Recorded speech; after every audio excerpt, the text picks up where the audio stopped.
আলিপুরদুয়ার জেলার হাসিমারা থেকে ভিন্ন পথে নয়, বরং নিউ আলিপুরদুয়ার স্টেশন হয়ে কোকরাঝাড় এলাকার মধ্য দিয়ে ভুটানের গেলেফু পর্যন্ত ছুটবে ট্রেন। 2025 সালেই যোগাযোগ ব্যবস্থা শুরু হতে চলেছে। दिसंबर 25 टारगेट। सर, भूटान के साथ एक रेल कनेक्शन का बात गलेफू वाला कोकराझार से जो निकल के आता है 70 किलोमीटर का करीब उसका तो फाइनल लोकेशन सर्वे सैंक्शन हुआ है।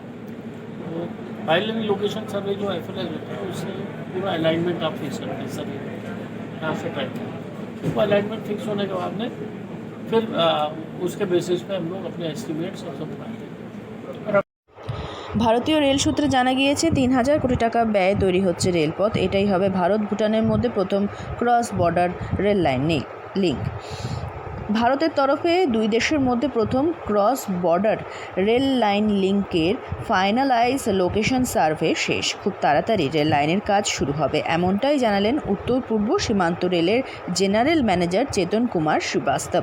চলতি বছরের মার্চ মাসে ভুটান সফরে গিয়েছিলেন দেশের প্রধানমন্ত্রী নরেন্দ্র মোদী। সেই সময় মোদী ও ভুটানের প্রধানমন্ত্রী শেরিং তোবগের মধ্যে এই রেলপথ নিয়ে আলোচনা হয়েছিল। উত্তর পূর্ব সীমান্ত রেলের জেনারেল ম্যানেজার চেতন কুমার শ্রীবাস্তব জানিয়েছেন, ভারত ভুটানের মধ্যে প্রথম cross border rail line link হবে।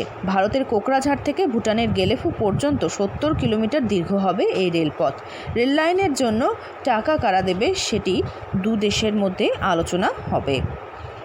পড়শি দেশ ভুটানের সঙ্গে কোকরাঝাড় রেলপথ চালু হয়ে গেলে ভুটান, ভারত ও বাংলাদেশের মধ্যে সরাসরি বাণিজ্য করা যাবে। এতে তিন দেশের মধ্যে আন্তর্জাতিক বাণিজ্যের বিস্তার ঘটবে। পরবর্তীতে পর্যটকদের জন্য এটি একটি বাড়তি পাওনা হতে চলেছে বলে জানা যায়। আলিপুরদুয়ার থেকে অনন্যা দের রিপোর্ট, লোকাল 18 বাংলা।